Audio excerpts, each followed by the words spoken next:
Bon, bien le bonjour à tous. J'espère que vous allez bien. J'espère que vous allez bien. Alors aujourd'hui, on va continuer nos études. On va aller voir un peu les messages pour nous dans Jésus au temple. Jésus au temple à 12 ans. On apprend cette histoire qui est un peu intrigante, un peu bizarre. Comment se fait-il que ses parents l'ont oublié au temple? Donc on va aller voir un petit peu quelques messages qu'il y a dedans pour nous. Pourquoi? Parce qu'il faut toujours se dire que quel que soit le passage qu'on lit, c'est pas pour rien. Il y a des messages personnels pour nous dedans, ou pour quelqu'un d'autre qu'on va aider avec ce qu'on a lu. Donc, comme toujours, hein, voici certaines interprétations issues d'études et de recherches personnelles, hein, et il y en a d'autres interprétations qui ne tiennent qu'à nous. Pourquoi on dit ça? Bah, parce qu'on sait qu'il y en a des milliers, donc impossible toutes les connaître. Si vous en avez d'autres, eh ben, on est preneur. N'hésitez pas à les écrire en commentaire et ça sera un plaisir pour nous de vous lire. Donc, également, comme toujours, dédicace aux malades, aux personnes seules, ceux que personne n'intercède pour eux. On dit que quand on étudie la Bible et les Saintes Écritures, ben, ça crée des anges. Donc, que les anges de ces études, ils les réconfortent et leur apportent la totale guérison. Ok? Donc, je vais mettre comme d'habitude, hein, je vais mettre le fond pour qu'on voie un peu. Alors l'histoire, elle va se dérouler à Jérusalem, hein, d'accord, ici.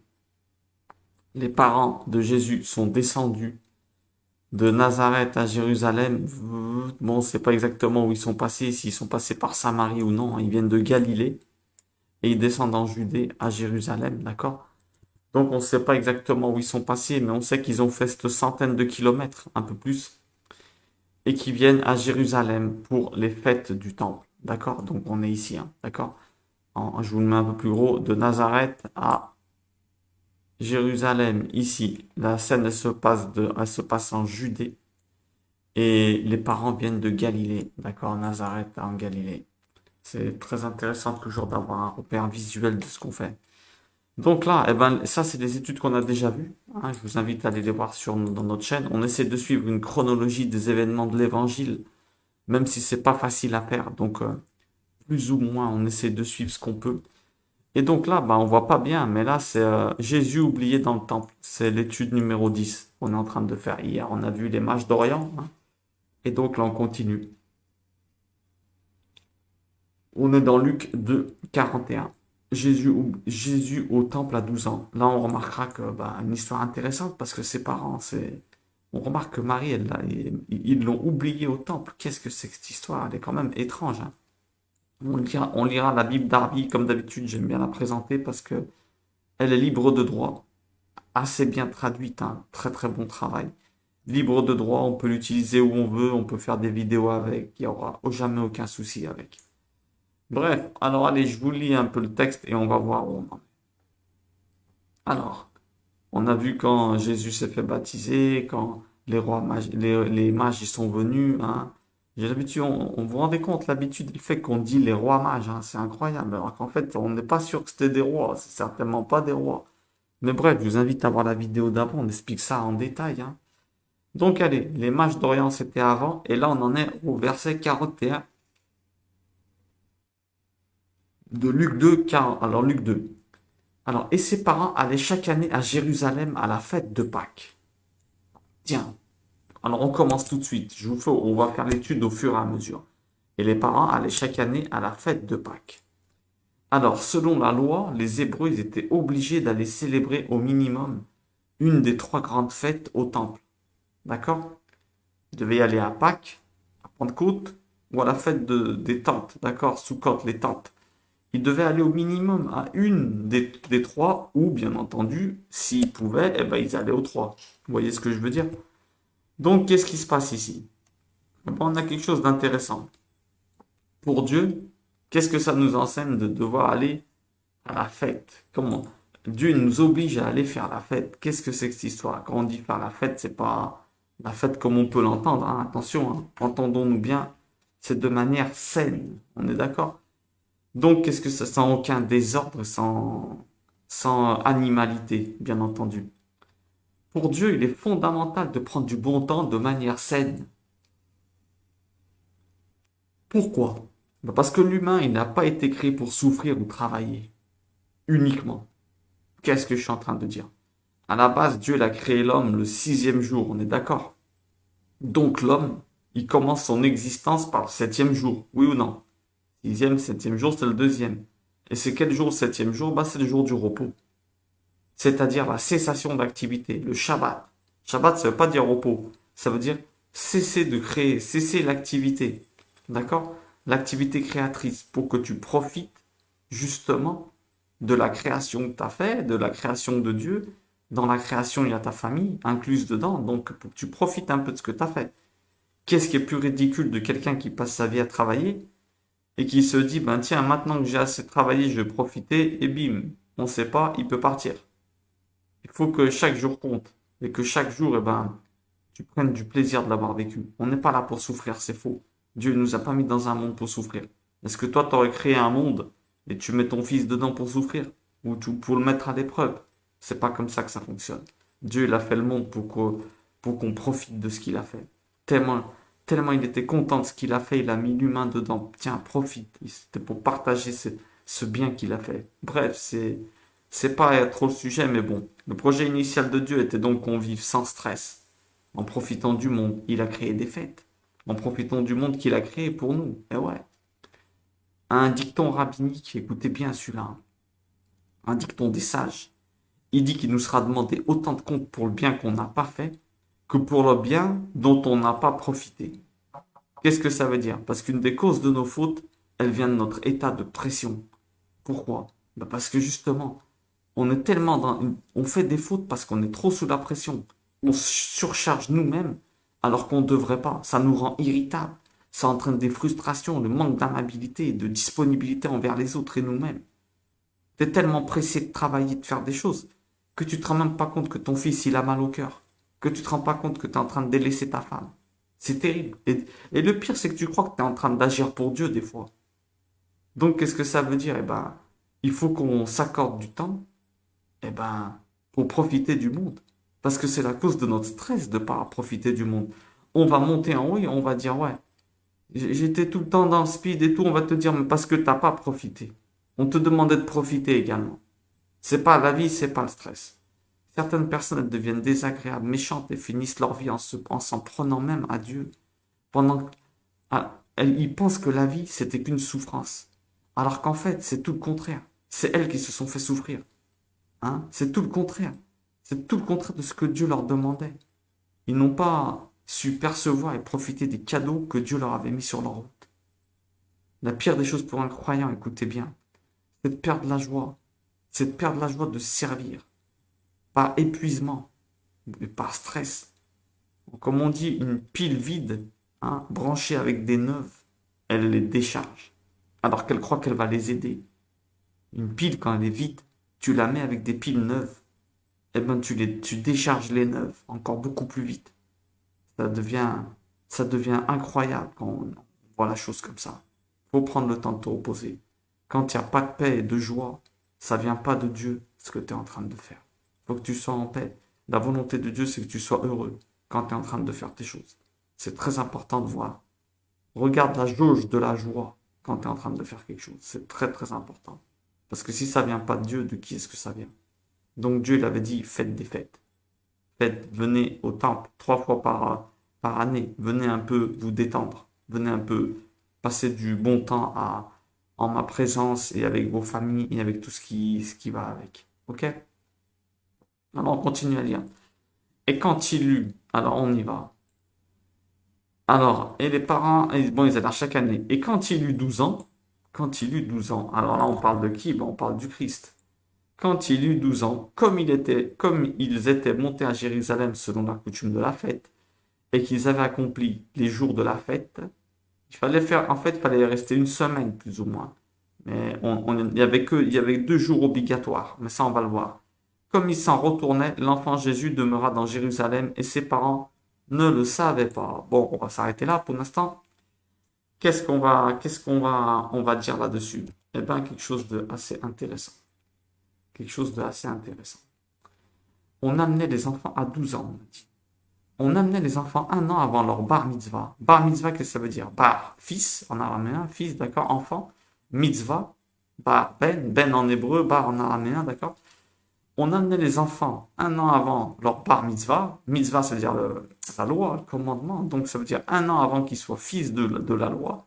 On les amenait 1 an avant, à 1 an avant l'âge de 13 ans, pour les préparer à rentrer dans les obligations religieuses. Et ouais, à partir de 13 ans, ça y est, c'était parti. Les filles à 12 ans, les garçons à 13 ans. À 13 ans, quand tu étais fils de la loi, hein, eh ben, tu passais de la responsabilité de ton père à celle de Dieu. Alors on te faisait une sorte d'examen, les rabbins faisaient une sorte d'examen pour voir si tu avais bien appris. Pourquoi? Eh ben parce que depuis l'âge de 3 ans, eh ben on t'apprenait notamment le Lévitique. Les enfants commençaient par étudier le Lévitique, le livre des lois. Pourquoi? Parce que quand ils étaient petits, ben, ils avaient une pureté tellement grande que c'était mieux de leur faire apprendre à cet âge-là. Ils remettraient moins en question des choses qui pourtant sont, comment dire, coulent de source. Mais on leur apprenait le Lévitique, le livre des lois. Et après, ben, à 13 ans, ils avaient une sorte de petits examens et ils devenaient fils de la loi. Ça veut dire qu'ils devaient commencer leur pratique religieuse du judaïsme. Donc, qu'est-ce que ça nous enseigne? Ben, ça nous enseigne qu'on doit prendre soin de préparer nos enfants dès le plus jeune âge au service de Dieu. Pourquoi? Parce qu'à 13 ans, ils ont toutes les structures internes pour commencer à devenir des disciples.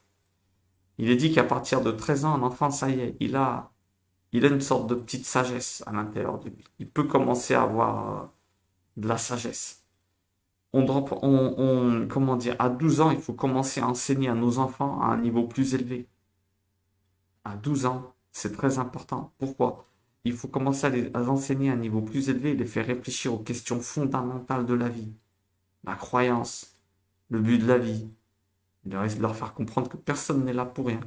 S'ils sont nés, c'est que Dieu avait une nécessité à combler avec leur arrivée. Ils sont pas nés par hasard. Aucune naissance n'est une erreur. Leur parler de leurs dons, de leurs talents.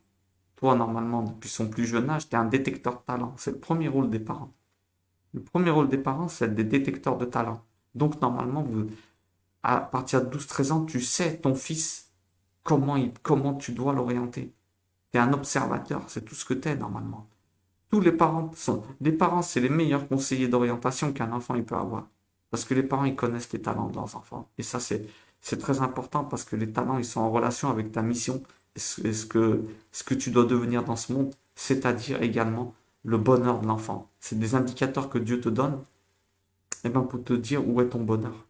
Parce que être au service des autres, être au service de Dieu, c'est de loin ce qui te remplit le plus. Donc, faut leur parler de ça. À partir de 12-13 ans, il faut commencer à augmenter, à monter de niveau d'enseignement. Il faut leur parler de leur mission personnelle. Quels sont leurs objectifs matrimoniaux? Ça, c'est important aussi. Et leur parler de la mort, bien entendu. Objectif matrimonial, il ne faut pas que ça soit tabou. Les parents doivent être impliqués dans la recherche de couple de l'enfant. C'est très, très important, ça. Ça, il faut pas que ça soit tabou. Surtout pas. Surtout pas parce qu'après, si c'est tabou, ben, il y a des gros soucis derrière. Il y a des gros soucis. Bien sûr, il faut faire les choses sainement et dans les règles de l'art. On parle pas de bêtises de amène-moi ta femme à la maison si t'as une petite amie. C'est pas comme ça que ça se passe. Faut faire. Quand on a une petite amie, on se compromet. On se compromet. On se fiancie et on se marie. Ce n'est pas un jeu. D'accord? Bon, bref. On parle de 13 ans, mais bon, je dis pas qu'il faut commencer à 13 ans. Vous voyez ce que je veux dire? Mais il faut commencer à leur parler des objectifs matrimoniaux, qu'est-ce qu'ils aimeraient, comment ils voient leur vie plus tard. Ok? À l'âge de 12-13 ans, à cet âge-là, leur âme, elle devient apte à comprendre des écrits à un niveau beaucoup plus élevé que celui des contes et des histoires, les premiers, d'accord? Ce qui est le premier niveau. À 12 ans. Pourquoi à partir de 12 ans? Parce que on peut voir une chose intéressante, c'est que 12 ans, c'est composé du chiffre 7 et du chiffre 5. 7, on sait que c'est la fin des cycles, donc c'est que c'est la fin des cycles de l'enfance. Et 5, c'est les 5 premiers livres de la Torah. C'est la signification, une des significations des chiffres dans la Bible. 7, les cycles. Tout fonctionne par cycle dans ce monde, 7 jours, etc. Quand on voit le 5, eh ben, majoritairement, ben, ça représente la Torah. Donc 7 plus 5 égale 12.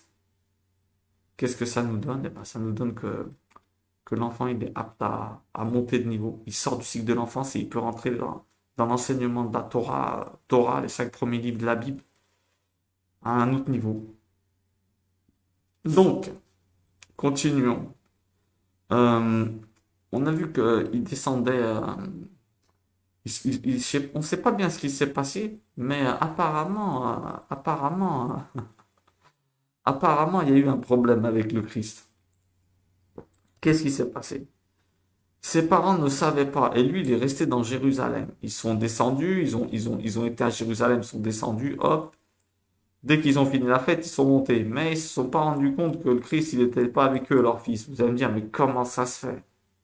Eh ben, croyant qu'il était dans les troupes des voyageurs, ils marchèrent le chemin d'un jour et le cherchèrent parmi leurs parents et leurs connaissances.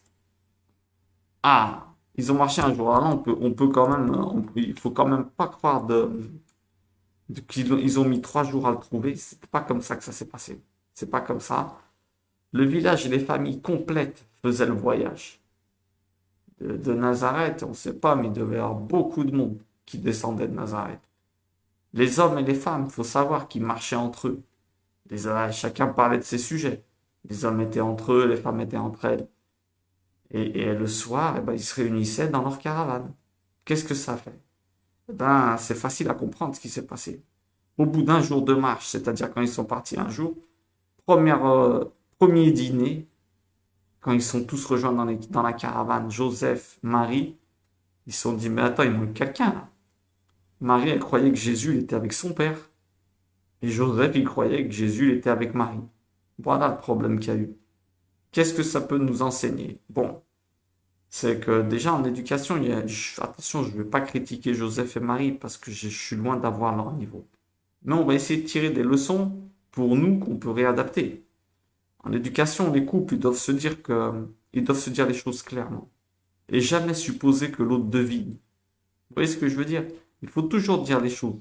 Surtout lorsque c'est une situation d'éducation de l'enfant. On a, comment dire? Parce que les conséquences, elles peuvent être lourdes. On remarque que le rythme de la vie, je sors un peu du sujet, mais c'est important. Le rythme de la vie, il fait que lorsque ton conjoint, il voit que tu gères la situation, il pense que t'as pas besoin de devenir, il pense que t'as pas besoin d'aide. Donc il te laisse. D'où les disputes et le manque de dialogue. Parce que l'autre, en fait, il attendait de l'aide, hein, de manière naturelle, sans avoir à demander. Et ça, c'est un problème. En fait, le manque de dialogue et de pas dire les choses clairement, bien sûr avec bonté, eh ben, c'est la cause de tous les problèmes d'éducation des enfants et de couple. Et ouais, le manque de communication, c'est la cause de tous les conflits, c'est clair et net. En fait, les femmes, en général, elles ont cet instinct maternel d'aider et de l'avoir de l'empathie. Elles sont toujours à aider, à dire, tiens, hop, elles essaient de gérer, comment dire, d'anticiper les besoins des maris, des enfants. Alors, qu'est-ce qui se passe? Eh ben, elles, la plupart du temps, elles pensent que l'homme, il est pareil. Alors, elles croient que l'homme, il peut deviner, et c'est une erreur. Il doit deviner qu'elle a besoin d'aide. Alors, elle se dit, est-ce qu'il va m'aider ou non? Pour elle, c'est une preuve d'amour s'il l'aide. Mais en vérité, c'est pas comme ça que ça fonctionne. Parce que l'homme, quand il voit qu'elle gère, eh ben, même pas il se casse la tête. L'homme, il a d'autres idées dans la tête. C'est pas qu'il l'aime pas. Mais ça nous enseigne quoi? Ben, que l'homme, il doit toujours anticiper les besoins de sa femme. Et la femme, elle ne doit pas être trop égocentrique non plus à penser qu'on pense toujours à ce qu'elle ressent elle, comme elle est elle. Parce qu'elle, on a dit, elle est plus maternelle. Elle a plus la notion d'empathie. L'homme, il l'a, mais pas comme ça, quoi. L'homme, il doit faire l'effort d'aider sa femme. Et sa femme, elle ne doit pas hésiter à demander. Elle ne doit pas hésiter à lui dire, s'il te plaît, aide-moi. Parce que l'homme, dans sa tête, il est ailleurs. C'est très, très important. Et petit détail, on remarque une chose intéressante, c'est que le couple, il est exemplaire. Parce qu'on remarque qu'il n'y a aucune embrouille, rien du tout. Chacun se met à la place de l'autre. Ils reconnaissent leur part de tort. Et ils se disent, bah allez, on va résoudre le souci, hein. Quand il y a une tempête, faut résoudre le souci. Donc, qu'est-ce qu'ils font? Eh ben, ne le trouvant pas, il y a écrit clairement, ils s'en retournèrent à Jérusalem à sa recherche. Et il arriva qu'après 3 jours, ils le trouvèrent dans le temple, assis au milieu des docteurs. 3 jours, hein, on est d'accord? Pourquoi 3 jours, on a dit? Un jour, ils partent. Le soir, c'est le dîner. Un jour, ils reviennent. D'accord? Un jour, ils reviennent. Ça fait un, deux. Ils le trouvent le troisième jour. C'est logique. D'accord? C'est pas il était perdu pendant 3 jours. Il sait pas où il était. D'accord? Donc, alors ils descendirent à Jérusalem. Ils descendirent à Jérusalem. Déjà une chose intéressante, c'est qu'il y en a qui... On peut tout de suite voir une chose hein, intéressante aussi, c'est que Marie, elle était tombée enceinte avant le mariage. Mais on remarque que là, elle était avec sa famille, normale, tout le monde était bien. Qu'est-ce que ça veut dire? Pourtant, c'était délicat à l'époque d'avoir un enfant hors mariage. Tu te faisais jeter de ta famille. C'était terrible à cette époque. Donc, Marie, elle était tombée enceinte avant le mariage. Mais on remarque qu'avec le temps, tout le monde avait accepté cette situation. Alors, il y a un petit message que je voudrais passer. C'est que en cas d'accident avant le mariage, qui que tu sois, jeune fille ou jeune homme, que vous avez un accident avant le mariage, il ne faut pas avorter ou par peur d'acceptation de l'entourage. Pourquoi? Tu vas te dire, ma famille, elle va me jeter, moi, c'est faux. Pourquoi? Parce que l'arrivée du petit, elle va faire taire tout le monde. Et elle réunira tout le monde. Pourquoi? Parce que l'amour, il vient toujours au bout des cœurs les plus endurcis. L'amour, il gagne tout le temps. Le petit, il va calmer tout le monde. Donc, faut pas faire l'erreur de se dire, ouais, je veux pas l'enfant parce que ma famille, elle va me jeter. C'est faux. Même si au début, il va y avoir du rejet, eh ben, je vous le souhaite pas. Mais la vérité, après le petit, il calmera tout le monde. Et c'est l'amour qui va gagner. L'amour que ce petit enfant, il va retransmettre. Croyez-moi, l'amour, il est beaucoup plus fort que les cœurs endurcis. Il est tout beaucoup, beaucoup plus fort. Bon, alors on remarque, on revient à nos moutons. Ne le trouvant pas, ils sont partis à Jérusalem. Ne le trouvant pas, ils sont partis à Jérusalem. Qu'est-ce que c'est? Ils sont retournés à Jérusalem. L'enseignement ici, il est monstrueux. Écoutez bien, écoutez bien, il est incroyable. Un des enseignements, bien sûr, quand on dit. On sait qu'il y en a d'autres, ok? Cette situation elle nous enseigne que si on perd un enfant, écoutez bien, on va servir de cette situation. Comme on a dit, on critique pas Marie, rien de tout ça. Mais on se sert de cette histoire pour en tirer des enseignements et des messages pour nous. Parce que cette situation nous enseigne que si on perd un enfant, toi tu perds ton fils comme Marie elle a perdu son fils, elle ne sait pas où il est. C'est-à-dire qu'il s'éloigne de toi. Et ouais, toi t'es pas allé au temple, mais là écoutez bien, le message, faut savoir lire entre les lignes. Si tu perds un enfant, c'est-à-dire qu'il s'éloigne de toi, que le dialogue ne passe plus, qu'il te désobéit, qu'il fait n'importe quoi, tout le contraire de ce que tu dis, eh bien il se peut que ça soit parce que toi tu t'es éloigné et que tu as désobéi à ton père. Pourquoi? Parce que Jérusalem, ça représente l'endroit de la présence divine. On est d'accord? Et eux, ils partaient de Jérusalem, ils descendaient de Jérusalem. Et Jésus, il est resté dedans.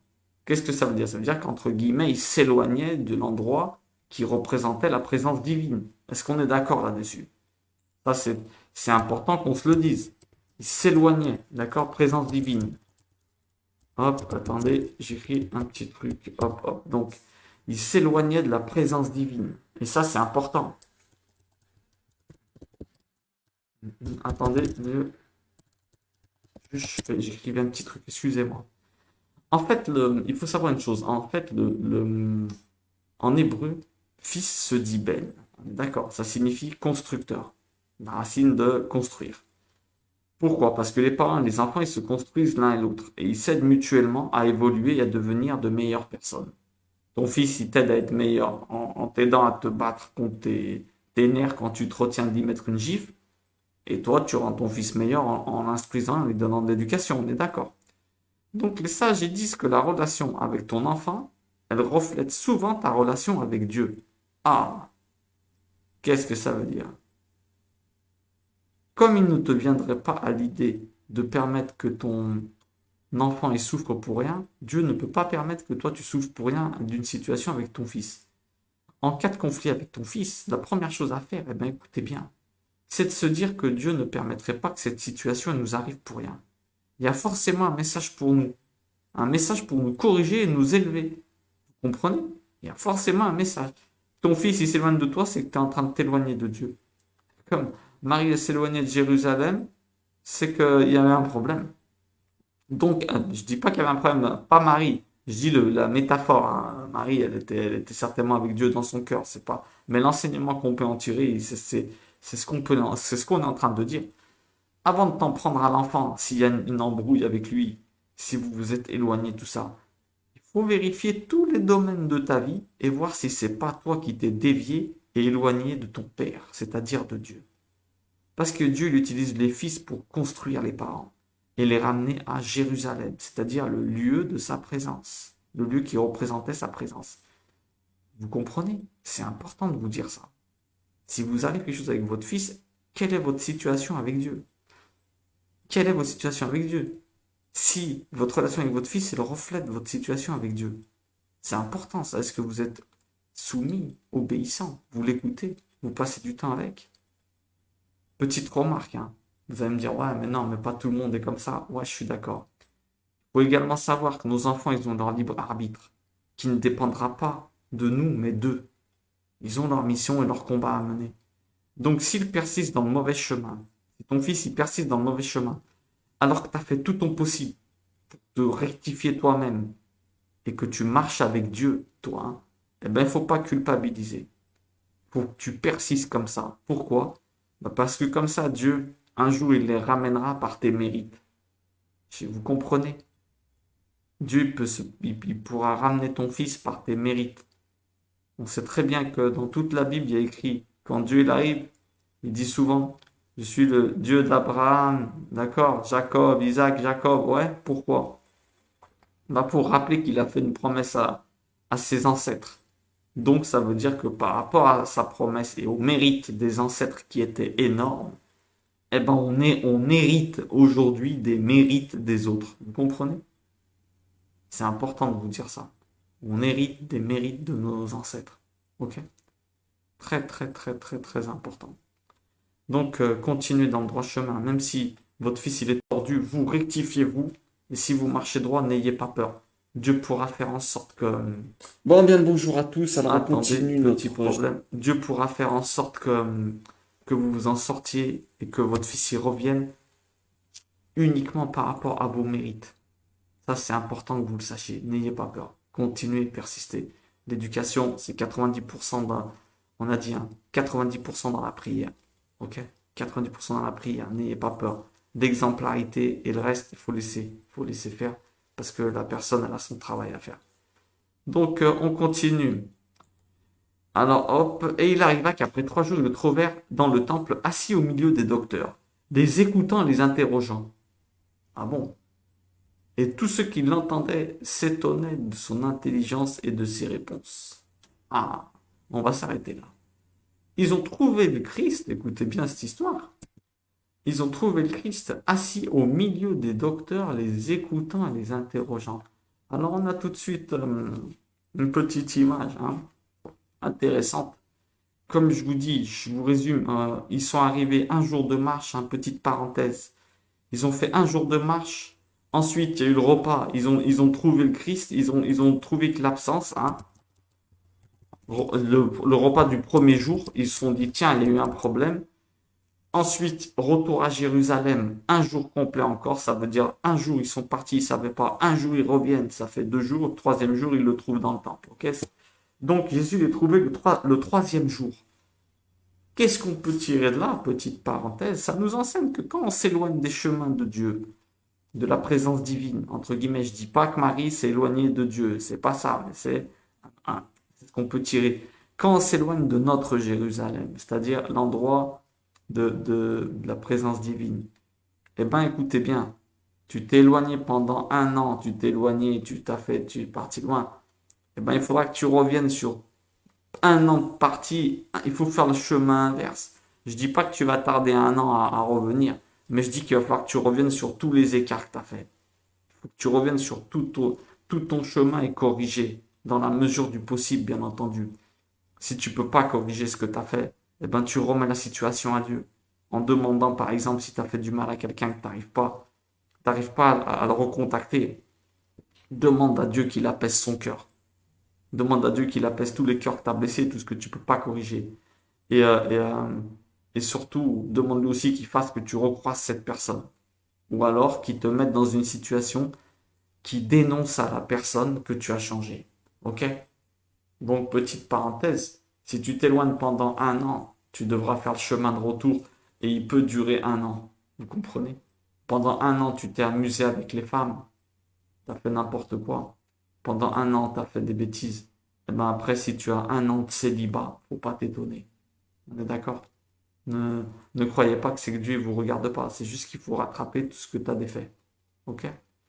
On continue. On voit le le Christ, hein, il était au milieu des docteurs, en les écoutant, en les interrogeant. Alors là, il y a quelque chose d'intéressant. On a l'image d'un petit qui est au milieu, en train de donner des ordres et de parler et tout ça, mais c'est pas comme ça que ça se passe. Jésus n'était pas aussi au même rang que les maîtres. Il était avec les auditeurs. Il y a un ordre et un respect envers les anciens dans le temple. Il n'était pas en train de donner des leçons. Donc, ça nous enseigne quoi? Eh ben, il faut toujours encourager ton fils, mais jamais le surélever. Les enfants, même s'ils étaient intelligents, ils étaient à leur niveau. Ils n'étaient pas au milieu en train de donner des ordres. Il faut jamais surélever ton enfant, surtout s'il est doué. Pourquoi? Parce que son manque de maturité peut le faire sombrer dans l'orgueil et l'irrespect des plus âgés. Dans le temple, il y avait un ordre, une hiérarchie. Si ton fils il est doué, ok, mais fais attention, ne le fais pas trop mousser, d'accord? Si on rentre la notion d'orgueil en lui dès son plus jeune âge, hein, on le condamne plus tard à perdre son talent à cause de et ça va causer sa ruine. Pourquoi? Parce que Dieu ne restera pas à ses côtés. Un orgueilleux, Dieu ne peut pas être à côté de lui. Il faut faire attention à ce qu'on lui transmet. Il faut faire attention. Toujours, ok, tu es intelligent, mais il faut faire attention à pas le nuire en lui faisant, en le surcomplimentant, en voulant le surélever. Non, il doit rester à sa place. Là, le Christ, il n'était pas au milieu en train de donner des ordres. Il était dans l'auditoire, il répondait et il posait des questions. C'est intéressant de voir également que dans le temple, il devait y avoir Annas, celui qui l'a condamné. Vous imaginez? C'était, il devait peut-être être en train de voir cet enfant. Il se connaissait depuis longtemps, Christ et lui. Vous voyez? On a tendance à croire que personne ne le connaissait, c'est faux. Depuis 12 ans, tout le monde voit le Christ, tout le monde sait que, tout le monde savait qui il choquait des gens déjà. Faut pas croire. Mais, entre guillemets, le Christ, c'était vraiment je dis pas une star, parce que il était beaucoup plus que ça. Mais il était très connu. On a une image du Christ qui était comme ça, tout seul, solitaire, mais il déplaçait des foules complètes. Je sais pas si vous comprenez. C'était c'était quelqu'un de très connu, regardez, depuis son plus jeune âge, hein. Il était à Jérusalem, on savait qui il était. Il avait choqué tout le monde à 12 ans. D'accord? Donc, c'est intéressant. Qu'est-ce que ça veut dire? Ben, il y a un truc qui est intéressant, c'est que il avait tellement un niveau incroyable, vous allez me dire, mais il était où pendant 3 jours? C'est vrai que c'est bizarre ça. Il avait tellement, écoutez bien, il avait un niveau tellement incroyable qu'il est resté tous ces jours qu'il était perdu, il était au temple et personne ne lui dit rien. Qu'est-ce qu'il a mangé le soir? Qu'est-ce qu'il a fait? C'est étrange quand même, hein. Eh ben, tellement il les subjugue. Ils ont tout oublié eux-mêmes. Quand tu vis quelque chose de tellement incroyable, t'as même plus faim. Tu sors du temps en vérité. Et c'était entre guillemets, hein, on peut dire que c'était une des premières distributions de pain, hein. Il leur a donné tellement à manger à l'intérieur qu'on sait même pas où il a mangé. On sait, ça se peut, ils sont tous restés là-bas, ils écoutaient ce qu'il disait. Vous imaginez?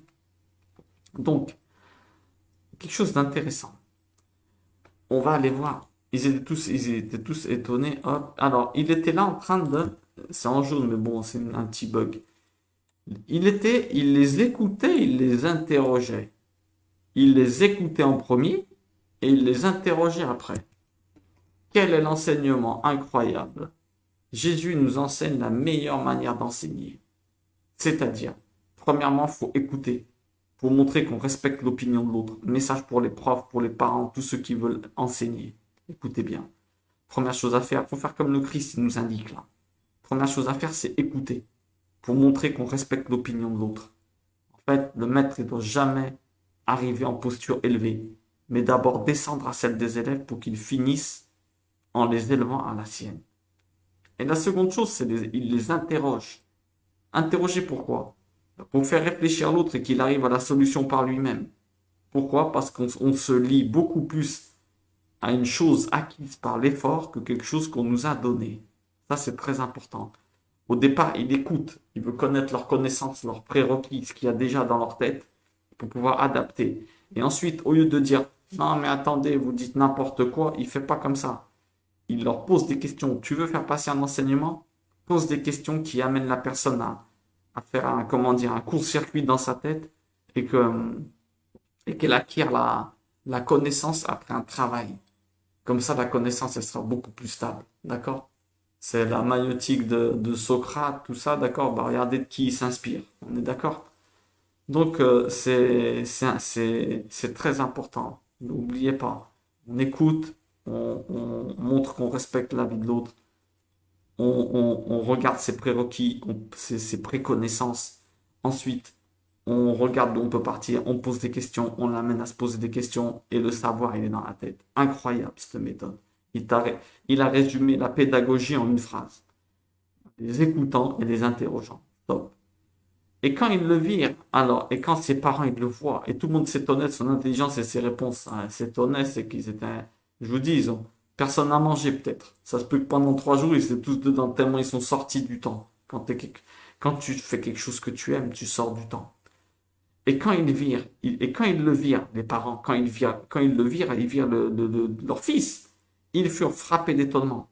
Et sa mère lui dit, mon enfant, pourquoi nous as-tu fait ainsi? Vois, ton père et moi, nous te cherchions en grande peine. Bon, alors là, on va voir. Ils étaient frappés d'étonnement et ils avaient beaucoup de peine. Alors là, attention. Les parents, en vérité, ils sont pas étonnés des capacités de leur fils. C'est pas, faut pas dire, ah là, ils étaient étonnés. Mais vous imaginez pas, ils étaient à table avec lui tous les jours. Donc ils connaissaient. Ils le connaissaient. Ils sont étonnés parce qu'ils pensent que c'est pas le moment à Jésus de se dévoiler. Ils se disent, waouh, il y a un problème là. C'est pas le moment qu'il se dévoile. Pourquoi c'est pas le moment qu'il se dévoile? Eh ben, comment dire? Ils savent la future mission de leur fils. Donc, qu'est-ce qui s'est passé? Marie, elle a eu peur qu'il soit stoppé avant l'heure. Vous allez me dire, mais attends, comment ça stopper avant l'heure? Eh ben oui, faut se souvenir, il faut se souvenir du début de l'histoire. Qu'est-ce que c'est que le début de l'histoire? On se rappelle que Hérode, il a fait tuer tous les enfants il y avait une dizaine d'années en arrière. Hein. Donc Marie, elle a eu peur parce qu'elle connaît la future mission de son fils. Elle se dit, il peut être stoppé avant l'heure. Peut-être que Jésus, elle s'est dit, peut-être que mon fils, là, il dévoile son identité. Et les partisans d'Hérode qui avaient voulu le tuer à l'époque, hein, de sa naissance, eh ben peut-être ils vont l'attraper maintenant. Et donc Marie, pourquoi elle a eu peur? C'est pas qu'elle a eu peur que le fils il soit perdu. Elle a eu peur qu'il l'ait capturé en vérité. Elle s'est dit, waouh, ils vont peut-être attraper mon fils, d'où elle a eu la peur. Ça nous enseigne que les parents ils doivent rester discrets avec les talents, les capacités de leurs enfants en public. Et jamais, jamais être prétentieux. Pourquoi? Parce que tu peux créer l'adversité. Et ça peut préjudicier le futur de ton fils. Faut toujours rester humble de toute façon. Hein. Même si ton enfant, il a les connaissances d'Einstein à 2 ans, même s'il parle anglais et chinois, écoutez bien, restez humble. Pourquoi? Parce que les enfants des autres, ils ont des qualités que les tiens, ils n'auront jamais. N'oublie jamais ça. C'est pas parce que ton fils, il étudie médecine, que le fils de la voisine, parce qu'il est chauffeur de bus, il est inférieur à ton fils. Parce que ça se peut que le fils de ta voisine, eh ben, il traite mieux sa mère que le tien. On est d'accord? Les enfants des autres, on ne peut pas faire des prétentieux avec nos enfants. Pourquoi? Ni avec nos élèves, ni rien. Parce que chaque personne a des talents que les autres, ils n'ont pas. Ok? Euh, Enseignement incroyable encore là. Marie, elle dit, ton père et moi. Ton père et moi, elle met le père avant. Première règle dans l'éducation. Écoutez bien celle-là. Dans l'éducation, la cohésion de l'homme et la femme, il n'y a rien qui peut aller contre ça. Qu'est-ce que je veux dire par là? L'homme et la femme unis, c'est l'image de Dieu, on est d'accord? Quand Dieu a dit je fais l'homme à mon image, il parlait de l'homme et la femme. Le féminin et le masculin étaient encore ensemble. Il n'y avait pas eu la création de Ève. On est d'accord? Donc l'image de Dieu, c'est quand l'homme et la femme, ils sont réunis. Et donc, qu'est-ce que ça veut dire? Rien ne résiste à un couple uni. Pourquoi? Parce que c'est comme si tu avais l'image de Dieu devant toi. Si ton fils, il a fait une bêtise, et que toi, tu arrives dans sa chambre, papa tout seul, ça aura de l'impact. Il va t'écouter. Si c'est maman qui arrive, elle aura de l'impact. Il va l'écouter. Je vous le souhaite, dans le meilleur des cas, bien sûr. Mais si c'est papa et maman qui arrivent en même temps, les deux, ils s'assoient, ils parlent les deux. Là, je vous assure que votre fils, il vous écoute. L'effet, c'est pas le même. Donc là, Marie, elle arrive, elle dit ton père et moi. Ton père et moi. Ce qui est important. Que ça veut dire également que c'est intéressant. Ça veut dire également que qu'ils n'ont pas de secret. Vous comprenez? Il ne faut pas qu'une maman ou un papa il a des secrets il a des secrets avec l'enfant que son mari ou sa femme ne savent pas. Parce que la proximité que par exemple la maman, la proximité qu'elle crée avec l'enfant par ses secrets, eh ben, elle est prise sur la proximité du père. Et donc chaque jour, il y a une distance plus grande qui se fait par rapport au père. Vous comprenez? Uni ou rien du tout. Papa qui contredit maman en public, c'est-à-dire maman elle a mis une punition ou papa qui a mis une punition et la maman devant les enfants elle l'enlève, hein, il faut jamais se contredire en public, jamais de la vie. C'est c'est à la mère de faire le respect du père en le rehaussant constamment et c'est au père de faire le respect à la mère en la rehaussant constamment. Vous n'êtes pas d'accord avec une technique d'éducation ou une punition de votre conjoint? Pas de problème, vous avez le droit. Mais devant l'enfant, vous ne prenez pas la position de l'enfant. Vous lui dites, fais ce que maman elle t'a dit. Et après, vous allez régler ça dans la chambre. Unis, papa n'enlève pas la punition de maman, ni maman n'enlève pas la punition de papa. Soyez unis. Si vous allez faire une négociation dans la chambre, et celui qui a mis la punition, c'est celui qui doit l'enlever. Incroyable. Marie a dit, ton père et moi en premier. Ok? Malgré la frayeur. Incroyable. Marie ne crie pas non plus. Et ouais, Marie est une femme énorme. Les femmes qui ont tendance à être plus émotionnelles, regardez. Marie, elle ne crie pas. Qu'est-ce qu'elle nous enseigne? Elle a confiance en Jésus. Elle connaît sa manière d'être. Elle sait comment il est. Donc elle sait que si le petit, s'il a agi de la sorte, c'est qu'il y avait une raison de le faire. Alors avant de crier, elle cherche à comprendre. Ça nous enseigne qu'il faut toujours avoir confiance en la bienveillance de nos enfants. Vous comprenez? Et d'ailleurs de quiconque autour de nous qui fait une erreur. Hein. Il faut toujours demander une explication quand nos enfants font une erreur apparente. Ou quand quelqu'un fait une erreur. Parce qu'il se peut qu'on se trompe et que la raison de leur erreur, elle soit louable et qu'elle nous surprenne. Même si ça a mal fini. C'est important ça. Il faut toujours s'efforcer de juger positivement les actions des personnes en essayant de leur trouver des circonstances atténuantes qui nous aident à comprendre pourquoi elles ont agi ainsi. Jésus nous encouragera à agir de la sorte. Hein. Dans Matthieu 7, il nous encourage à agir de la sorte. En fait, comme dit la phrase célèbre, il vaut mieux se tromper en pardonnant qu'en condamnant. T'as l'air moins bête, la vérité. T'as l'air moins bête et quand tu monteras au ciel, eh ben, on tiendra compte de ça. C'est très important. Parce que de cette manière, eh ben, on s'assure que Dieu fera de même avec nous et de nos erreurs. Vous comprenez? Marie, dans un autre registre, Marie, elle nous montre que le meilleur moyen de raisonner un enfant, c'est de toucher son cœur. Pourquoi nous as-tu fait ça? Elle lui dit. Elle lui parle de ce qu'ils ont ressenti. Nous te cherchions en grande peine. En grande peine. Elle le touche au niveau de son cœur. Vous vous rendez compte, là encore, mais ce cours, il est monstrueux au niveau de l'éducation et de beaucoup d'autres choses. Je vous dis, celui-là, faut l'écouter, le réécouter. Parce qu'il résume toutes les techniques d'éducation en quelques versets. Il est incroyable. Elle nous enseigne que le meilleur moyen de raisonner un enfant, c'est de toucher son cœur.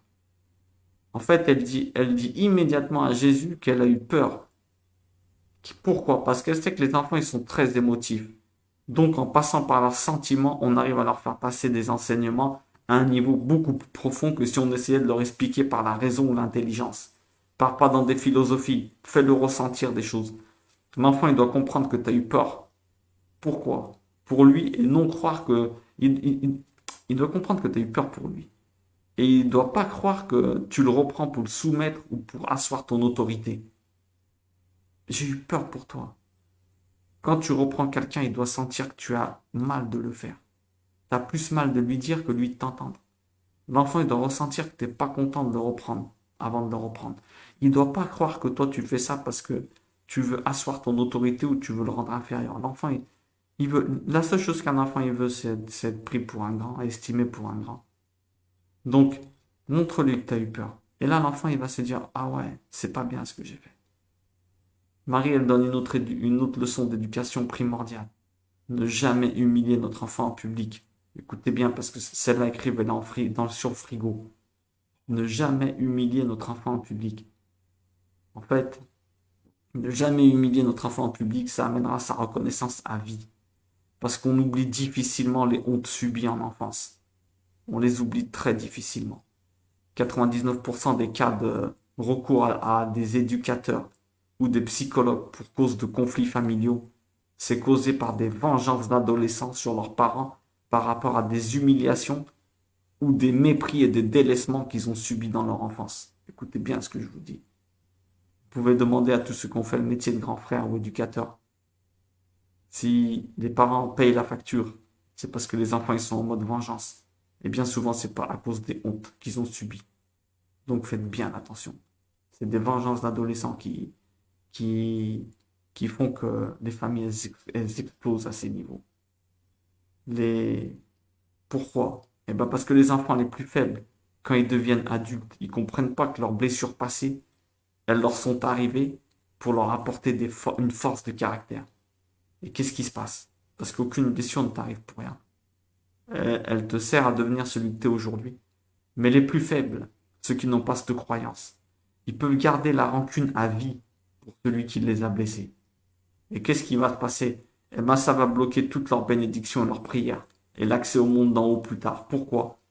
Parce que, comme le Christ dit clairement dans sa prière, Père, pardonne-nous comme nous pardonnons. Qu'est-ce que ça veut dire? Ben, ça signifie que si on ne pardonne pas, on demande à Dieu de faire pareil avec nous. Pardonne-moi comme moi je pardonne à lui.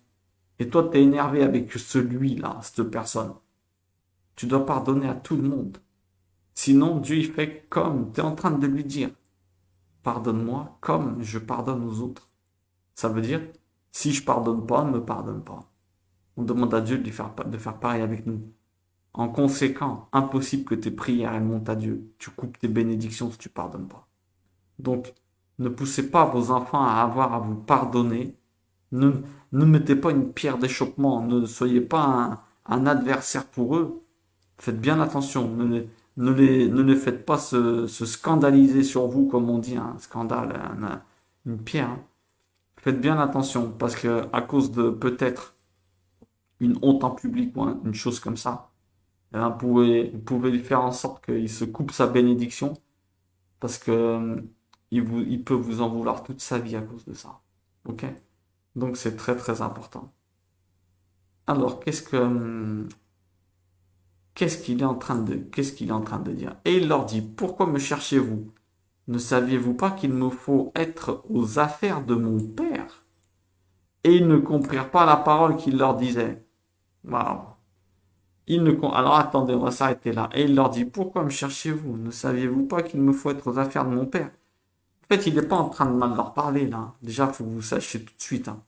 Il n'est pas en train de mal leur parler. En fait, il est en train de leur donner la solution. S'il vous plaît, ne vous énervez pas. Vous savez très bien que je suis aux affaires de mon Père. Comment ça se fait que on en a parlé toute mon enfance? Vous savez très bien que comment je suis venu au monde et qui je suis. Vous savez très bien que si je suis pas avec vous, eh ben c'est que je suis resté avec mon Père. Jésus est resté au temple car pourquoi? Eh ben déjà une chose intéressante. Il est resté au temple parce qu'il avait un enseignement à passer aux prêtres. Ouh là là. Il dit la maison de mon Père, il a conscience de qui il est total. Jésus est resté au temple car il devait faire passer un enseignement aux prêtres. Il a donc conscience de ses capacités d'enseignement dès son plus jeune âge. Ça nous enseigne quoi? Ça nous enseigne qu'en enfance, on a tous des rêves. On a tous rêvé d'un métier, on a tous quelque chose, on sent ce qu'on a en nous. On a, on a quelque chose qu'on a envie de faire. On le sent, vous comprenez? Et ça, c'est important. On, on- Ça, c'est justement un indicateur. C'est la clé d'une vie réussie. Pourquoi? Parce que arriver, il y a quelque chose qu'on a envie de faire. La clé d'une vie réussie, comme je dis, c'est de le réaliser en tant qu'adulte. Si on vit mal, quel que soit notre âge, il faut retourner chercher ce rêve d'enfance. Tu as besoin d'orientation, tu sais pas où t'en es, va chercher ton rêve d'enfance. Et fais tout pour le réaliser. Parce que la vie longue, elle est faite longue. Pourquoi? Pour nous permettre d'arriver à la finir en beauté. En fait, ne pas suivre et s'orienter selon nos goûts, ça revient à s'éloigner de notre essence intérieure. Parce qu'on s'éloigne des caractéristiques avec lesquelles Dieu nous avait créés. Dans ces conditions, il est impossible de vivre heureux. On ressentira toujours une sensation de vide. Parce qu'on sentira qu'on n'est pas à notre place. Le bonheur, c'est de savoir que tu es à ta place. C'est tout. Le bonheur, il se résume à ça. Qu'est-ce qu'une personne heureuse? Celle qui sait qu'elle est à sa place. Celle qui sait qu'elle est là où elle doit être. Et qu'elle fait ce qu'elle doit faire. Quelle que soit notre acquisition, nos richesses, nos succès, si tu vis pas ton rêve d'enfance, tu seras pas bien. Tu vivras avec la sensation de frustration de pouvoir faire beaucoup plus. Ce qui est totalement vrai. C'est totalement vrai. Tu vivras avec la frustration de pouvoir faire beaucoup plus. Et crois-moi que c'est normal que tu sentes ça parce que c'est vrai. Tu peux faire beaucoup plus. Ok? C'est très très très important de comprendre ce genre de choses parce que c'est la clé du bonheur. La clé du bonheur, elle est pas à penser n'importe quoi, à faire n'importe quoi. La clé du bonheur, elle est à essayer de vivre tes rêves parce que tes rêves, je te promets, c'est même pas toi qui te les ai mis. C'est même pas toi qui te les ai mis. C'est Dieu qui te les envoie pour te rendre heureux. Et à la fois, tu contribues à améliorer ce monde. Et toi, à la fois, entre guillemets, tu savoures ce que tu fais. Alors Jésus, là, dans cette histoire, il manque pas de respect à sa mère, mais il lui rappelle sa mission. Il sait qu'à 12 ans, il doit commencer l'ouvrage pour son père. Ça nous enseigne que nos enfants, en vérité, je l'ai déjà dit, mais je le redis, nos enfants, ils nous sont confiés. Dieu nous les prête, comme toutes les personnes que tu croises sur ton chemin, pour rendre ton voyage ici-bas plus agréable. Notre devoir, c'est quoi? C'est de lui renvoyer nos enfants par le chemin que Dieu a prévu pour eux, c'est-à-dire le chemin de leur mission. Il faut donc laisser libre nos enfants de suivre leur goût et leur talent, parce que ce sont des indicateurs que Dieu a mis en eux pour indiquer le chemin qu'ils doivent suivre. Tes goûts et tes talents, c'est des indicateurs que Dieu t'a mis à l'intérieur de toi pour t'indiquer le chemin que tu dois suivre. Le rôle des parents doit être d'élever leurs enfants. C'est-à-dire quoi? Élévation au niveau de leur capacité. Tu dois tout le temps être en train de chercher à élever de capacité ton fils. D'accord? Ton fils, ta femme, tout le monde, tes enfants, ça peut être des élèves aussi. Attention, en hébreu, tes enfants, c'est pas que tes enfants consanguins. Donc, qu'est-ce que ça veut dire? Il faut toujours chercher à élever tes enfants élevés. Il est marrant le mot, hein? Élevés au niveau de leur capacité propre. Et les élever, bien sûr, vers Dieu. Et ouais, tu les élèves, tu les surélèves, tu les fais monter. Mais il faut se méfier parce que élever, ça a un double sens. En fait, élever, ça s'utilise aussi pour les animaux, par exemple le bétail, non? Donc, on peut faire l'erreur avec bonne intention d'orienter nos enfants selon nos critères de bonheur, en les forçant à nous obéir. Et ça, c'est pas bon. Comme s'ils étaient un animal, au détriment de leur goût. Mais en fait, il convient de se mettre réellement à leur place. Tu te projettes dans l'avenir, lorsque nous serons plus là, quand toi tu seras plus là, et de se dire que le plus important, ça sera le bonheur, et pas son compte bancaire. Par exemple, si je parle d'orientation, ou tu veux pas qu'il fasse un métier qu'il a envie de faire, parce que tu penses qu'il va pas être bien payé, tout ça. Ça, c'est tout le contraire de la foi. Si tu fais de ton fils quelqu'un de bien, Dieu l'aidera tout le temps. En fait, mieux vaut un enfant qui a un niveau de vie modeste, mais qui se sent rempli intérieurement, en suivant le chemin que Dieu l'a prévu pour lui, en exerçant bien entendu un métier qu'il aime, plutôt qu'un enfant aisé avec la sensation constante de vide. Orienter un enfant ou un élève à aller contre ses goûts, ça revient à l'orienter à aller contre les projets que Dieu avait pour lui. Donc, tu l'envoies loin de son bonheur futur. Comme il dit Salomon, je paraphrase, élève ton enfant dans ses chemins, pas dans les tiens. Ton travail, c'est de les chercher, ces chemins. Quel est son chemin? Détecteur de talent. Voilà le rôle des parents. Après, bon, comment dire? C'est très important Là, on voit que le Christ... Attendez, attendez, hop, je vais juste faire une chose. Et il descendit, regardez bien, et ils ne comprirent pas la parole qu'il leur disait. Ouais, parce que eux, ils se disaient, c'est pas le moment de se dénoncer, là. On sait très bien on sait que c'est le moment on sait que t'es là pour Dieu. On est d'accord. On sait que t'es là pour Dieu. Mais c'est pas le moment de te dénoncer, parce qu'il y a les Hérodiens, ils peuvent t'attraper encore. Ils avaient peur pour ça. Et un truc intéressant aussi, c'est que quand le Fils, il s'intéresse à Dieu, pas avoir peur pour lui. Là, on voit le Christ, il dit, vous savez très bien que j'étais avec mon Père. Je suis dans la présence de mon... Pourquoi vous me cherchez? Vous savez pas que je dois être aux affaires de mon Père? Des parents qui se font du souci pour leurs enfants qui se convertissent et qui cherchent Dieu et qui commencent à lire et à s'intéresser à ça. Ne commencez pas à avoir peur et dire, oh, il s'intéresse à ça maintenant, il a délaissé pas mal de choses, qu'est-ce qu'il va devenir? Non. Parce qu'un enfant, écoutez bien, plus votre fils il s'approche de Dieu, plus il aura des bénédictions. Maintenant, c'est peut-être pas la même signification que ce qu'on pense de la bénédiction. Bénir, être riche. Être riche, c'est pas avoir beaucoup d'argent. Être riche, c'est avoir ce dont tu as besoin pour acquérir ce dont tu as besoin. Vous comprenez? Il y a des gens avec 10 millions, ils sont toujours en manque, il leur manque des choses, ils n'arrivent pas à combler leur dette et rien. Il y a des gens avec 1000 euros, ils en ont trop. La bénédiction, elle dépend que c'est uniquement la richesse, c'est d'arriver à couvrir les besoins dont tu as besoin. Voilà pourquoi, plus tu es quelqu'un de simple, et ben, en général, plus tu es riche. Vous comprenez? Mais c'est pas la définition de la richesse de ce monde. C'est autre chose. Richesse ne dépend pas de la quantité. Richesse, elle dépend de ce que tu fais avec l'argent que tu as. Et ça, c'est très, très, très important de se le dire.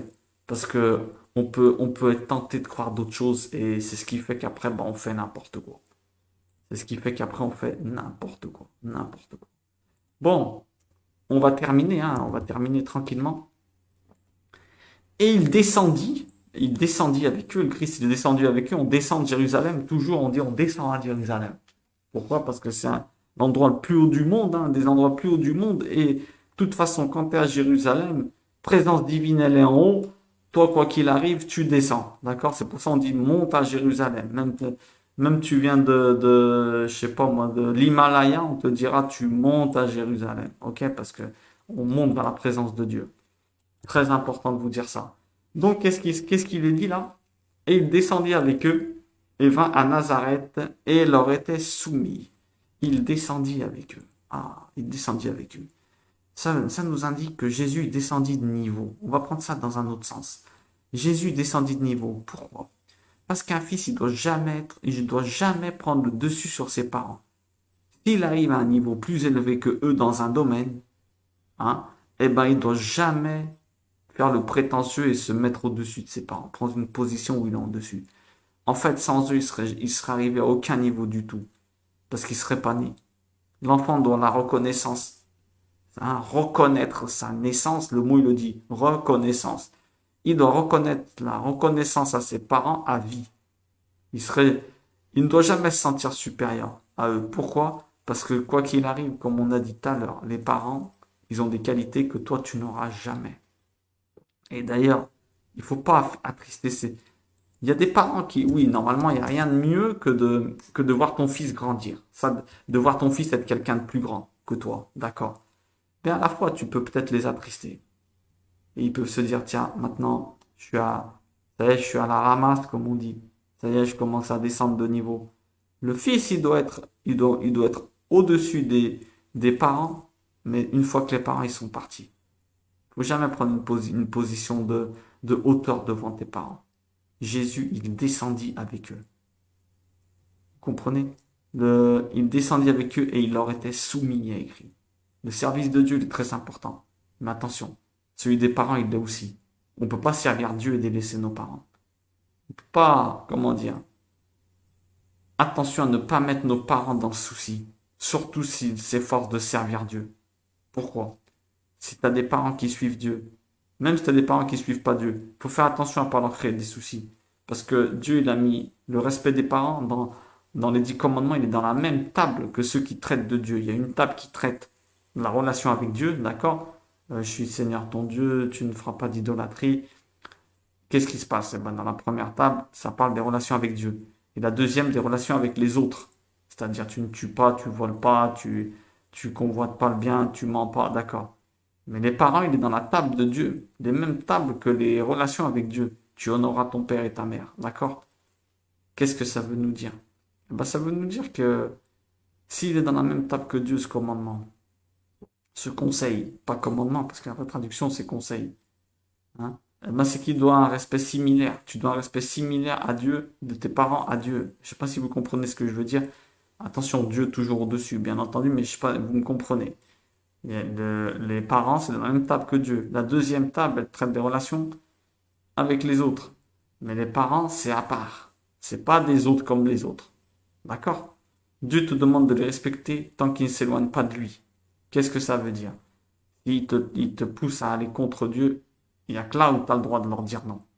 Après, si c'est des tordus qui veulent t'éloigner de Dieu, eh ben ouais, comment dire, tu restes dans le temple, hein, car Dieu est ton père avant eux. Tu fais comme le Christ y fait, il reste dans le temple, d'accord? Donc, et respecter ses parents, c'est quoi? Allez, petite parenthèse très rapide. Eh ben, respecter en hébreu, c'est dire kavod, donner du poids. Ça ne veut pas dire ce qu'on croit nous. Ça veut dire donner du poids. Ça veut dire, je suis reconnaissant de ce que tu as fait dans ma vie. Tu m'as donné la vie. Toute ta vie, même si c'était tordu, tes parents. Vous m'avez donné la vie. Mais votre parole, elle a du poids. Je vais prendre en compte ce que vous me dites. Mais je suis pas obligé de l'écouter. Je suis libre de pas l'écouter. Je la prends en compte, mais je suis pas sûr que je vais la suivre. Surtout si elle m'éloigne de Dieu. Vous comprenez? Toujours, tu montres à tes parents que tu es reconnaissant. Ça veut dire qu'ils ont du poids dans ton existence. Oui, tu m'as donné la vie, je suis reconnaissant, etc. Mais à la fois, je suis libre de ne pas t'écouter. C'est ça le vrai respect des parents. Toujours avec gentillesse, bienséance, garder toujours une porte ouverte, être serviable, prendre des nouvelles de temps en temps, même si c'est les pires parents du monde. On ne sait jamais, ils peuvent avoir changé hier soir.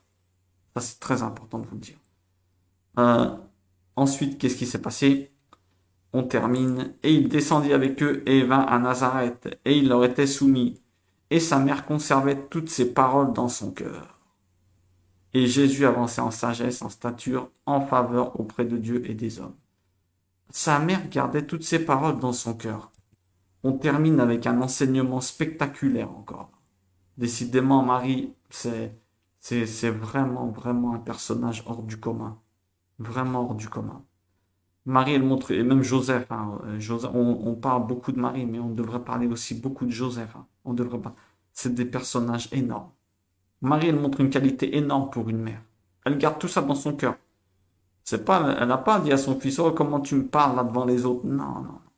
En fait, elle conserve dans son cœur. C'est-à-dire qu'elle accepte avec humilité et ne rejette pas les enseignements et les corrections de son fils quand il a raison. Voilà une des qualités incroyables pour des parents. Si vous voulez des bonnes relations avec vos enfants, soyez juste et reconnaissez vos erreurs. Les parents qui n'écoutent pas leurs enfants quand ils ont tort et qui ne reconnaissent pas leurs erreurs, ils récoltent quoi? La solitude dans la vieillesse. Parce que la punition de l'orgueilleux, c'est la solitude. Tu t'éloignes déjà maintenant, ton fils. Tu ne reconnais pas tes erreurs si t'es pas juste. Comment tu veux pas finir plus tard dans une maison de retraite? Dites-vous bien ça dans votre tête, je vous le souhaite pas, hein. Mais reconnaissez vos erreurs et soyez tout le temps juste. Si vous vous êtes trompé, dites je me suis trompé. Tu ne demandes pas pardon parce que faut éviter de demander pardon à un enfant. Tu dis je suis désolé. D'accord? Faut pas non plus mettre dans une position trop haute, c'est important. Un parent qui demande et qui demande pardon entre guillemets, qui est désolé pour une erreur, eh ben il gagne le plus important de sa vie, c'est le cœur de leurs enfants et surtout la paix à la maison. Ça te monte de niveau, ça veut dire que tu n'es plus au niveau d'avant. Personne ne t'écoutera. On, on hésitera même à te parler si tu ne reconnais pas tes erreurs et si tu es quelqu'un d'orgueilleux. Tu passeras à côté de ce qu'il y a de plus beau. C'est quoi? Eh ben, c'est l'apport des autres dans ta vie par leur instruction. si tu rejettes l'instruction de ton fils, alors qu'il sait peut-être plus que toi dans certains domaines, eh ben, tu vas passer à côté de son instruction et tu vas connaître moins de choses. Quand ton fils va prendre de l'âge, ça c'est un risque énorme. Quand ton fils il va prendre de l'âge, si tu n'as pas été juste, et tu n'as pas été juste dans le bien et le mal, quand il va voir que tu avais tort, eh ben, il va se dire, mon père, c'était un tordu. Et tu sais ce qui va se passer. Il va plus rien croire de rien ce que tu lui as appris. Quand il va se rendre compte que toi, eh ben, t'étais injuste et tu faisais des choses injustes, peut-être que, ou tu disais des mensonges, ou par exemple, tu t'en prenais à des gens alors que t'aurais pas dû. C'est très important de reconnaître tes erreurs. Un adulte, quand tu reconnais tes erreurs devant ton enfant, tu lui montres que tu peux te tromper. Tu montres qu'un adulte aussi peut se tromper. Ça fait que lui, il sera pas dur avec les autres. Tu lui enseignes que les autres peuvent se tromper. D'accord? Tu lui enseignes que lui-même, il peut se tromper. Ça favorisera le dialogue. S'il chute, il n'aura pas peur de te le dire. Il s'exprimera librement parce qu'il saura qu'il a le droit à l'erreur. Et quand il sera vieux, quand tu seras vieux, il se vengera pas de toi. Tu lui montres que si tu reconnais pas tes erreurs, tu lui montres qu'on peut mentir et qu'on peut résister contre la justice et la vérité. C'est, c'est incroyable. Si tu montres que tu reconnais tes erreurs, tu lui enseignes à pas être trop dur avec lui-même. Il saura qu'il peut se tromper et que les autres peuvent se tromper, comme on a dit avant. Reconnaître, c'est augmenter de niveau. Reconnaître, c'est renaître. Hein. C'est donc, tu montes de niveau à tes yeux et aux yeux des autres. Tu renais de nouveau. Tu n'es plus la personne tordue qui a chuté. C'est pour ça que celui qui reconnaît, il monte de niveau en vérité. Celui qui reconnaît ses erreurs. Tu montres que c'est pas la honte de chuter et que la vie, elle est faite pour progresser. Le- comment te dire? Tout le monde chute. Tout le monde chute. Tu montreras à ton enfant que papa ou maman, c'est pas Superman. Aucun ou un jour, il t'idolâtre trop. Tu vois? Tu dois montrer que la référence, c'est Dieu, pas toi. Et si tu te trompes, eh ben, il faut qu'il voie que tu peux te tromper. Sinon, s'il croit que tu peux pas te tromper, il sera trop déçu le jour où il verra que t'es pas Superman. Et il remettra en question tout ce que tu lui as dit avant. Il doit comprendre ça très vite. Ça leur évitera d'être déçu et d'avoir un choc violent. Tu dois lui enseigner depuis tout petit que tu peux te tromper en tant qu'adulte. Et que la référence, c'est pas lui. La référence ultime, c'est Dieu.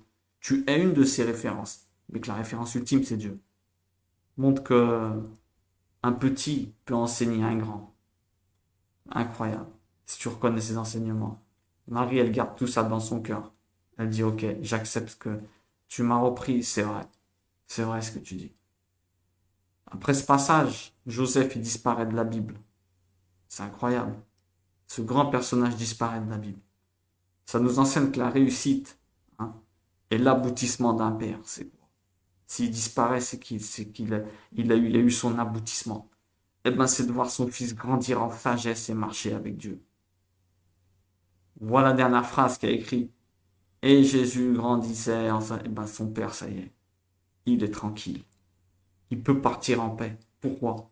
Parce que laisser notre enfant dans les mains dans le chemin de Dieu, hein, à servir Dieu, je vous garantis, hein, que c'est le laisser dans les meilleures mains possibles. Pourquoi? Parce que son bonheur, il est assuré. Jamais, jamais Dieu ne permettra qu'un de ses serviteurs, eh ben, il finisse mal. Jamais il permettra. Alors croyez-moi, si votre enfant, il décide de lire, d'étudier, de s'intéresser à Dieu, même si vous n'êtes pas croyant ou si vous êtes croyant vite fait, d'accord? Parce que un croyant, une des premières définitions d'un croyant, c'est de lire tous les jours un petit peu, comme Dieu nous l'indique. Donc si vous ne lisez pas un petit peu et vous vous dites croyant, je vous en prie, posez-vous des questions. Et la deuxième chose, c'est que si votre fils il se tourne vers Dieu, n'ayez pas peur. N'ayez pas peur. Ne le dissuadez pas de ça. N'ayez pas peur. Je parle pas il rentre dans une secte ou un truc bizarre. Je parle de s'il lit la Bible. D'accord? Je parle pas de s'il va ailleurs. Après, bon, chacun sa liberté. Je parle de si votre fils il s'intéresse à la lecture biblique. N'ayez pas peur parce que je vous garantis que Dieu ne va pas l'abandonner. Et quoi qu'il en soit, ça deviendra quelqu'un de meilleur. Même si Au début, vous allez dire, oh, mais il lit la Bible, c'est un nerveux, il est encore un non, parce que c'est normal. Les attaques, elles sont terribles. Pour que vous comprenez pas qu'une personne qui étudie, une personne qui étudie et qui essaie de servir Dieu, c'est une personne qui déjà a fait un travail sur elle-même. Donc ses attaques, il faut qu'elles soient énormes. Pourquoi? Il est dit que les anges, les forces noires qui te forcent à être mauvais, hein, et ben, tout ce qui rentre en nous quand on s'énerve, tout ça là, plus tu étudies, plus elles sont puissantes. C'est normal, sinon c'est pas juste. Toi, par exemple, eh ben, avec un paquet de bonbons, ben, peut-être que ça te fait pas craquer. Ou peut-être boire une bière, ça te fait pas craquer. Alors pour que toi, ça te fasse craquer, il faut bien que ton épreuve elle soit au niveau de ton bon côté, vous comprenez ou pas? C'est pour maintenir ton libre arbitre. Les épreuves des religieux, de ceux qui sont croyants, tout ça, elles sont très très dures. C'est pour ça, il faut pas juger un religieux qui a chuté ou quelqu'un qui était dans la croyance qui a fait. Vous remarquez que leurs chutes, elles sont terribles. Pourquoi? Parce que leurs démons, ils sont beaucoup plus puissants que les nôtres. Une personne qui est dans la lecture, ses démons sont beaucoup plus puissants que les nôtres. Et ces combats intérieurs, tu les vois pas. Donc, soyez souple, soyez souple et surtout, regardez dans votre soupe, d'accord? C'est-à-dire, regardez un peu comment vous êtes vous, où est-ce que vous en êtes par rapport à Dieu et surtout essayer de toujours revenir au temple, c'est-à-dire le lieu de la présence divine. Toujours revenir au temple parce que les instructions sont là-bas dedans. Incroyable ce texte. Marie, Joseph, des personnages incroyables. Bon, je vous souhaite une bonne fin de journée et j'espère vous revoir très vite avec de prochaines aventures, comme on dit, hein. Que Dieu vous bénisse et qu'il bénisse toutes vos familles et qu'il vous donne chaque jour envie d'étudier plus sa parole pour vous rapprocher de lui et pour que vous captiez les messages qu'il a pour vous dedans. Ok? Que chaque jour, quand je dis vous, je m'inclus dedans, hein. Que chaque jour, il nous donne l'envie de lire plus pour comprendre, pour le connaître plus, pour qu'on comprenne chaque jour plus pour quelle raison on est dans ce monde.